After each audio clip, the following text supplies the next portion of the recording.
అందరూ ఎలా ఉన్నారు? మేమైతే బాగున్నాము. ఈ రోజు సండే అవడం వల్ల మేము ఇక్కడ హైదరాబాద్ దగ్గరలో ఉన్న మరకత శివలింగంకి అయితే వెళ్తున్నాము. అక్కడ శివుడి రూపంలో ఒక రాయి ఉందంట. అది నెరవేరే కోరిక అయితే అది కుడివైపుకి తిరుగుతుందంట. అది ఎంత మటుకు నిజం అనేది నాతో పాటు మీరు కూడా తెలుసుకుందాము. వీడియోని స్కిప్ చేయకుండా చూసేయండి. హలో అండి, ముందుగా వీడియోలోకి వెళ్ళే ముందు చిన్న విజ్ఞప్తి. మీలో ఎవరైనా సరే ఇంతవరకు మన ఛానల్ని సబ్స్క్రైబ్ చేయకపోయినట్లయితే సబ్స్క్రైబ్ చేసుకొని ఒక లైక్ అనేది చేయండి. ఇంకా లేట్ చేయకుండా మనమైతే వీడియోలోకి వెళ్ళిపోదాం. ఇక్కడి నుంచి కనపడుతున్నది చందిప్ప గ్రామం. ఇక్కడి నుంచి మనం నేరుగా లోపలికి 1.5 కిలోమీటర్ వెళ్తే అక్కడైతే మనకు మరకత శివలింగ దేవాలయం అయితే దర్శనమిస్తుంది. ఇకపోతే ఈ శివలింగం యొక్క ప్రత్యేకత ఏంటి, ఈ గుడి యొక్క గొప్పతనం ఏంటి, ఈ గుడి యొక్క చరిత్ర ఏంటి అనేది పూర్తిగా మేము తెలుసుకొని మీ వద్దకి తీసుకొస్తున్నాము. ఎక్కడ స్కిప్ చేయకుండా చూడండి. గుడి యొక్క గొప్పతనము, గుడి చరిత్ర, ఇక్కడ ఏంటి స్పెషల్ అనేది మీకు బాగా తెలుస్తుంది. ఇక లేట్ చేయకుండా మేము కూడా మీతో పాటు అన్నీ తెలుసుకుంటాను. వీడియో స్కిప్ చేయకండి. చాలా అంటే చాలా ఇంట్రెస్టింగ్గా ఉంది. అండ్ వన్ మోర్ థింగ్, ఇంకోటి ఏంటంటే ప్రతి ఒక్క విషయాన్ని మీ దృష్టికి తీసుకెళ్లాలనే ఉద్దేశంతోనే కొత్త వీడియోస్ అయితే పెడుతుంటారు. సో ప్రతి ఒక్కరికి మీలాంటి వాళ్ళ సపోర్ట్ అనేది ఎప్పటికీ కావాలి. సో ప్రతి ఒక్కరు వీడియోని అయితే స్కిప్ చేయకుండా చూడండి. ఇంకా లేట్ చేయనండి, వీడియోలోకి వెళ్ళిపోతాను. ముందుగా ఈ వీడియో వచ్చేసి శివలింగం గురించి, ఇక్కడ ఉన్న శివలింగం యొక్క గొప్పతనము నేను మీ దృష్టికి అయితే తీసుకొస్తున్నాను. ఇక్కడ ఉన్న శివలింగము 11వ శతాబ్దానికి చెందిందండి. ఈ యొక్క శివలింగము దీన్ని పూజిస్తే అక్కడ ఏ వ్యాధులైతే ఉంటాయో ఆ వ్యాధులని దూరం అవుతాయని అక్కడికి వచ్చే భక్తుల నమ్మకం అండి. అలాగే ఇక్కడ ఈ యొక్క మరకత శివలింగాన్ని పూజించిన వారికి సకల ఐశ్వర్యాలు వస్తాయని, వాళ్ళకుండే ప్రాబ్లమ్స్ ఏవైతే ఇబ్బందులు ఉన్నాయో అవన్నీ తొలగిపోతాయని ఇక్కడ భక్తుల యొక్క ప్రగాఢ విశ్వాసం అన్నమాట. సో ఇక లేట్ చేయకుండా ఈ గుడి యొక్క గొప్పతనము, ఆ గుడి యొక్క చరిత్ర అయితే తెలుసుకుందాం. ముదురు ఆకుపచ్చ రంగులో ఉన్న మరకత శివలింగం కొలువై ఉన్న ఈ దేవాలయానికి శతాబ్దాల చరిత్ర అనేది కలిగి ఉందన్నమాట. సామాన్య శకం 1076, 1126 ఈ మధ్య యొక్క కాలంలో పశ్చిమ చాళుక్య రాజు చక్రవర్తి శ్రీతి భువన మల్ల బిరుదాంకితుడైన 6వ విక్రమాదిత్యుడు ఈ లింగాన్ని ప్రతిష్ఠించాడని క్రీస్తు శకం 1101వ సంవత్సరంలో కార్తీక శుద్ధ పంచమి గురువారం నాడు ప్రతిష్ఠ ఉత్సవం జరిగిందని ఇక్కడి శాసనం ద్వారా తెలుస్తుంది. దేవాలయ ప్రాంగణంలో వెలసిన క్షేత్రపాలకుడైన కాలభైరవుడు ఈ దేవాలయాన్ని రక్షిస్తున్నాడని అక్కడ ఉన్న శాసనాల ద్వారా అక్కడి భక్తుల నమ్మకం. ఆదివారం నాడు కాలభైరవుడికి పూజలు చేస్తే సమస్త గ్రహదోషాలు పోతాయని, సుబ్రహ్మణ్య స్వామి ఇక్కడ నాగుపాము రూపంలో సంచరిస్తూ ఉంటాడని ఇక్కడ యొక్క భక్తుల నమ్మకం. ఇకపోతే గుడి యొక్క నిర్మాణం గురించి తెలుసుకుందాం. ఈ గుడికి ఈ గుడికి పునర్నిర్మాణం అనేది జరిగిందనమాట. అది ఎప్పుడంటే 2007లో శివరాత్రి పండుగ సందర్భంగా ఒక భక్తుడు దేవాలయంలో అభిషేకం చేస్తుండగా శివలింగంపై పడిన సూర్యకిరణాలు దానికి పరావర్తనం చెందడంతో దానిని మరకత లింగంగా గుర్తించాడు. ఆ తర్వాత ఇక్కడికి వచ్చిన ప్రముఖ సినీ నటుడు తనికెళ్ల భరణి, అతని బంధువులతో ఇక్కడికి వచ్చి పూజలు అభిషేకాలు నిర్వహించేవారు. ఆ తర్వాత 2011 సంవత్సరంలో శంకరపల్లికి చెందిన వెంకటేశ్వరరావు కుటుంబ సమేతంగా ఈ దేవాలయాన్ని దర్శించి దేవాలయం యొక్క పునర్నిర్మాణానికి పూనుకున్నాడు. శిథిలమైపోయిన పురాతన శివాలయము పునరుద్ధరించి గర్భాలయాన్ని నిర్మించాడు. 2012 అక్టోబర్ 2న ఇక్కడ గణపతి సుబ్రహ్మణ్య స్వామి, రాజరాజేశ్వరి దేవి, నందీశ్వరుల విగ్రహాలని అయితే ఆయన ప్రతిష్ఠింపజేశాడు. దాని తర్వాత ఈ యొక్క గుడిలో ఇక్కడ కనపడుతున్న ఈ యొక్క స్టేజ్ అయితే ఏదవుతుందో అక్కడ ఆయనకు సంబంధించిన పూజలు, హోమాలు అనేది బాగా గొప్పగా అయితే జరపడం అయితే జరుగుతుంది. ఈ యొక్క గుడిలో ముఖ్యంగా మనకి బాగా ప్రతి ఒక్కరికి బాగా మోటివేట్ చేసేది, అంటే అందరినీ ఆకట్టుకునే విషయం ఏదైనా ఉంది అంటే అది ఇప్పుడు చాలా అంటే చాలా గొప్ప విషయం అండి. అసలు నేనైతే నమ్మలేకపోయినాను. అదేంటంటే ఇక్కడ ఒక చిన్న స్పేస్ ఉందన్నమాట. అది చక్రంలాగా ఉందన్నమాట. ఆ చక్రము కొంచెము నాణాలు పెట్టి అది నిలబడితే వాళ్ళ కోరిక నెరవేరుతుంది, లేదంటే నెరవేరదు అనేది ఇక్కడ చాలామంది భక్తులు నమ్ముతున్నారు. మీరు అది కూడా చూడొచ్చు. అట్ ది సేమ్ టైం మీకు అది నేను చూపిస్తాను.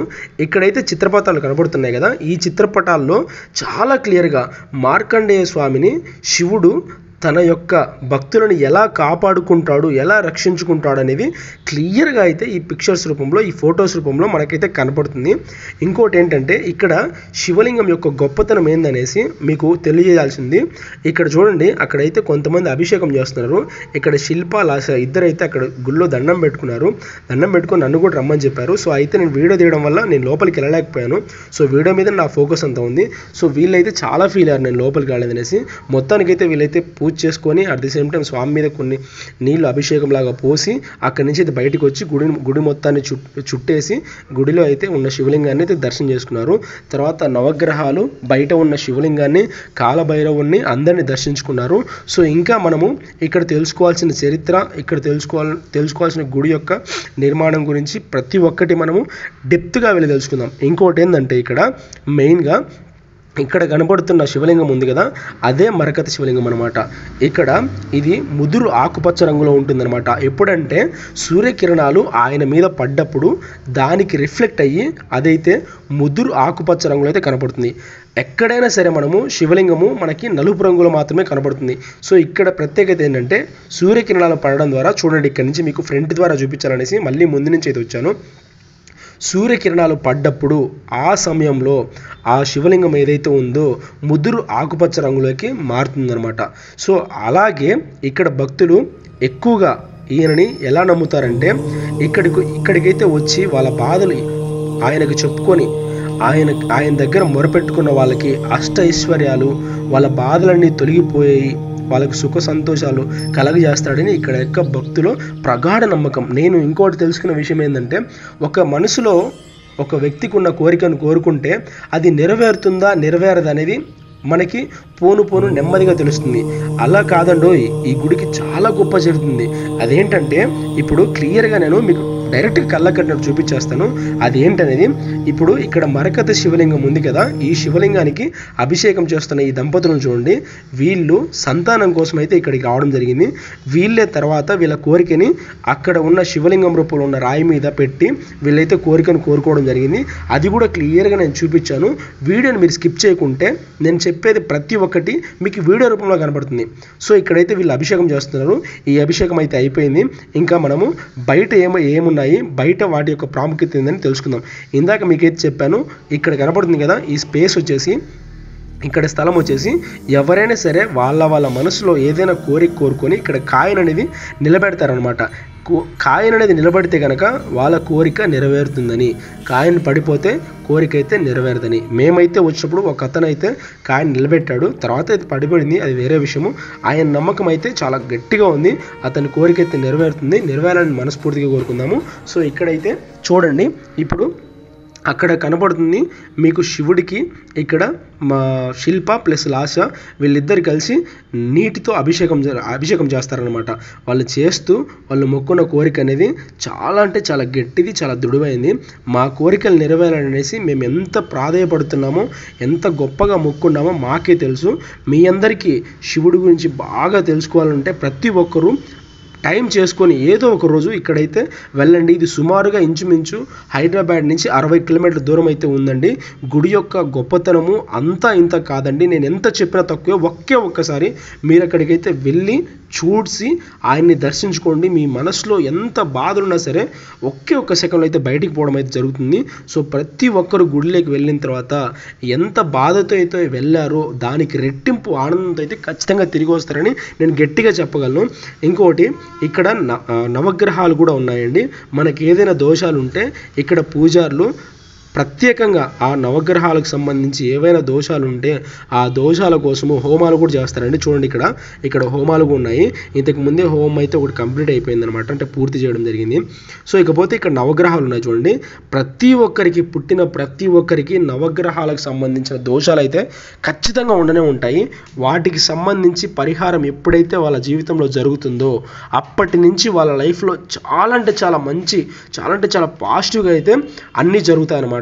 సో ఇది నేను తెలుసుకున్న సత్యము, నేను ఎక్స్పీరియన్స్ కూడా అయ్యానండి. సో ప్రతి ఒక్కరు ఒకసారి నవగ్రహాలకు సంబంధించి మీరైతే ఏదో ఒక దోష నివారణ అయితే చేసుకోండి. చాలా అంటే చాలా బాగుంటుంది తర్వాత మీ లైఫ్.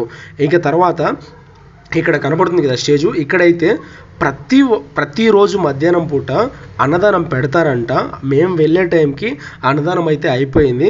సో ఎక్కడైనా సరే అన్నదానం పెట్టే టైంకి మనం వెళ్ళాలి, కానీ అది అయిపోయిన తర్వాత మనం వెళ్ళి అయ్యో అయిపోయిందంటే దానికి అర్థం లేదండి. సో అలా అనమాట. నేను అయినప్పటికీ కొంచెమైనా ఉంటుందేమనేసి అక్కడ ఇక్కడ చూశానండి. కొంచెం అయితే మాకు అదృష్టం కొద్దీ ప్రసాదం అయితే దొరికింది. సో ఇంకా మేము తర్వాత ఆ ప్రసాదం తీసుకొని పక్కనే ఉన్న శివలింగం రూపంలో ఉన్న రాయి దగ్గరికి అయితే వెళ్ళామండి. అక్కడ కాలభైరవుడు ఆయన యొక్క రూపంలో ఆయన రూపాన్ని చూసి మనసులో మన కోరికను చెప్పుకున్న తర్వాత అక్కడి నుంచి మనము డైరెక్ట్గా ఆ శివలింగం రూపంలో రాయి దగ్గరికి వెళ్ళి అక్కడ ఆ రాయి ఏదైతే ఉంటుందో ఆ రాయి మీద చెయ్యి పెట్టి మన మనసులో కోరిక మొక్కుంటే అది డెఫినెట్గా కుడివైపుకి కానీ ఎడం వైపుకి కానీ తిరుగుతుంది. కుడివైపుకి తిరిగితే మనం కోరుకున్న కోరిక ఏదైతుందో అది నెరవేరుతుందని అర్థం. ఎడం వైపుకు తిరిగితే మనం కోరుకున్న కోరిక నెరవేరదు అని అర్థం. ఒకవేళ మనము ఇతరుల మీద అంటే వాళ్ళ మీద గెలవాలి, వాళ్ళు ఓడిపోవాలి, వాళ్ళు బాగుండకూడదు ఇలా కోరుకుంటే కనుక అదైతే కదలదు. అంటే తీరని కోరికలు అంటాం కదా, అవి అయితే కదలదండి. ఇది ఇక్కడ మీకు క్లియర్గా చూపిస్తాను. ఇక్కడ చూడండి, క్యూలో ఉన్నారు కదా, వాళ్ళు ప్రతి ఒక్కరూ వాళ్ళ కోరికలు మనసులో మొక్కుని దేవుడి దగ్గర దాని మీద చేతులు పెట్టినప్పుడు అది చాలా వరకు కుడివైపు తిరిగిందండి. ఒకరికో ఇద్దరికో ఎడం వైపుకి తిరిగింది. ఒక 5-6 మందికి అయితే అసలు తిరగలేదు. చూడండి, ఇక్కడ శిల్ప ఉంది, మా పాప ఉంది, లాస్య కూడా ఉంది, ఇద్దరు మొక్కున్నారు. శిల్పాకి అయితే 2 సార్లు మొక్కుంటే 2 సార్లు కుడివైపు తిరిగింది. నేను మొక్కున్నానండి, నాకు 2 టైమ్స్ అయితే తిరిగింది. నేను మొక్కున్నప్పుడు ఈవిడ శిల్ప అయితే నాదైతే వీడియో తీయలేదు, పాపం తను మర్చిపోయిందంట. సో ఇప్పుడైతే చూడండి, ఇక్కడ అతనైతే మొక్కుంటున్నాడు. మొక్కునేసి దాని మీద ఇలా చేతులు పెట్టినప్పుడు అది నెరవేరే కోరిక అయితే అది కుడివైపుకి తిరుగుతుంది. మీరే చూడండి, అది నెరవేరే కోరిక అయితే అదైతే కుడివైపుకి తిరుగుతుంది అనమాట. సో చూడండి, ఇప్పుడు అతనైతే కోరుకున్నాడు అనమాట. అదైతే నెమ్మదిగా కుడివైపు తిరుగుతూ ఉంది. ఇలా తిరిగినప్పుడు అతని కోరిక ఏదైతే ఉందో అది మంచి కోసం, అతని కోసం మొక్కుంది కాబట్టి అది తీరుతుందని ఆ శివుడి యొక్క అనుగ్రహము, ఆ శివుడి యొక్క సంకేతము, ఆ కాలభైరవుడి యొక్క ఆశీర్వాదం. సో ఇక్కడ ఇలాగే ఒకరి తర్వాత ఒకరు చాలామంది కోరికలు కోరుకున్నారు. చూడండి, మళ్ళీ ఇతనికి కూడా కుడివైపు తిరుగుతుంది. చూడండి, పాపము తర్వాత వచ్చిన ఆవిడ ఏం కోరుకుందో తెలియదు, అది నెరవేరే కోరికే. ఫస్ట్ టైం అయితే తెలియక మేడం గట్టిగా చేతులు పెట్టిందనమాట. అది అప్పుడు తిరగలేదు, తర్వాత నెమ్మదిగా పెట్టింది, తర్వాత తిరిగింది. అది కూడా నేను క్లియర్గా మీకు వీడియో రూపంలో అయితే చూపించడం జరిగింది. తిన తర్వాత ఇంకొక అమ్మాయి ఉంది, తన తర్వాత శిల్ప, లాస్య ఇద్దరైతే చేతులు పెడతారు. ఏదేమైనప్పటికండి నేనైతే ఒకటి చెప్పాలనుకున్నాను మీకు.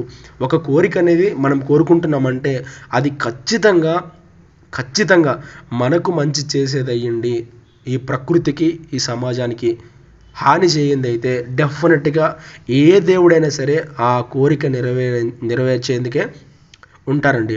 సో అలా కాకుండా వేరే వాళ్ళ మీద పెట్టి వేరే వాళ్ళ బాగుపడకూడదు, వేరే వాళ్ళు చెడు జరగాలని అలా కోరుకుంటే కనుక డెఫినెట్గా మీరు ఎంత ఖర్చు పెట్టినా ఎంత కష్టపడినా ఆ కోరిక అయితే నెరవేరదు. తర్వాత లాస్య పెడుతుంది. పాపం లాస్యకి ఏం కోరుకోవాలో తెలియలేదు, అందుకనేసి ఆ రాయి అయితే తిరగలేదు. అక్కడ శివలింగం అయితే టర్న్ అవ్వలేదన్నమాట. ఎటువైపుకి తిరగకపోయేసరికి లాస్య అయితే చివరికి ఏడ్చేసింది. నేనైతే ఎలాగోలాగా నచ్చజెప్పేశాను. చివరికి శిల్ప కోరుకున్న కోరిక వచ్చేసి పాజిటివ్గా కుడివైపు తిరిగి రెస్పాన్స్ ఇవ్వడంతో శిల్ప వచ్చేసి చాలా హ్యాపీగా ఫీల్ అయింది. సో ఇలాగే నేనేం చెప్తానంటే చూడండి, ఒక కోరిక కోరుకునేది అది మన కోసం, మన మంచి కోసం అయితే డెఫినెట్గా నెరవేరుతుంది. ఈ మరకత శివలింగం యొక్క గొప్పతనము ఇదేనండి. ఇక్కడ కనిపిస్తున్న రాయి ఏదైతే ఉందో అది శివలింగం రూపంలో ఉండి చాలా అంటే చాలా పాజిటివ్నెస్ కలుగుతుంది. దాని మీద చేయి పెట్టిన వెంటనే మన కోరిక నెరవేరుతుందా నెరవేరదా అనేది తెలియడం అనేది చాలా గొప్పదనమాట. శిల్ప అయితే పక్కకు వచ్చేస్తుంది, అంటే తను భయపడిపోతుంది. అమ్మో నాకు కూడా తిరగదేమో, నాకు కూడా ఇలా అవుతుందేమో అనేసి భయపడి పక్క వచ్చేసింది. లాస్ట్కి అయితే నేను అరిచానమాట, గమ్మును పెట్టు వెళ్ళి ఏదో ఒకటి తెలుస్తుంది, నువ్వు ఇలా అయితే చేయకు, ఇలా భయపడకని చెప్పేసి. ఇంకా చివరికి అయితే శిల్ప అయితే వెళ్ళి చేతులు పెట్టేసింది. తను చేయి పెట్టగానే తను మనసులో ఎంతగా కోరుకుందో, తను ఎంత ఎదురు చూస్తుందో ఆ కోరిక నెరవేరాలనేసి మనకైతే అర్థమవుతుంది. ఇప్పుడైతే శిల్ప అయితే చెయ్యి అయితే పెడుతుంది. చూడండి, పెట్టగానే అదైతే కుడివైపు టర్న్ అవ్వడం అనేది జరిగింది. ఒకసారి చూడండి మీరు, నేను అది కూడా జూమ్ వేసి చూపించాను చూడండి, నెమ్మదిగా కుడివైపు టర్న్ అవుతుంది. సో ఇలా అనమాట, మీరు ఏ కోరిక కోరుకున్నా అది వితిన్ సెకండ్స్ 1 to 2 సెకండ్స్లోనే అది నెరవేరేదైతే కుడివైపు తిరుగుతుంది, ఎడం వైపు తిరిగిందంటే నెరవేరదు అని అర్థం. సో ఇలా నేను మంచి వీడియోతో మీ ముందుకు వచ్చాను అనుకుంటున్నాను. వీడియో నచ్చినట్లయితే లైక్ చేయండి, షేర్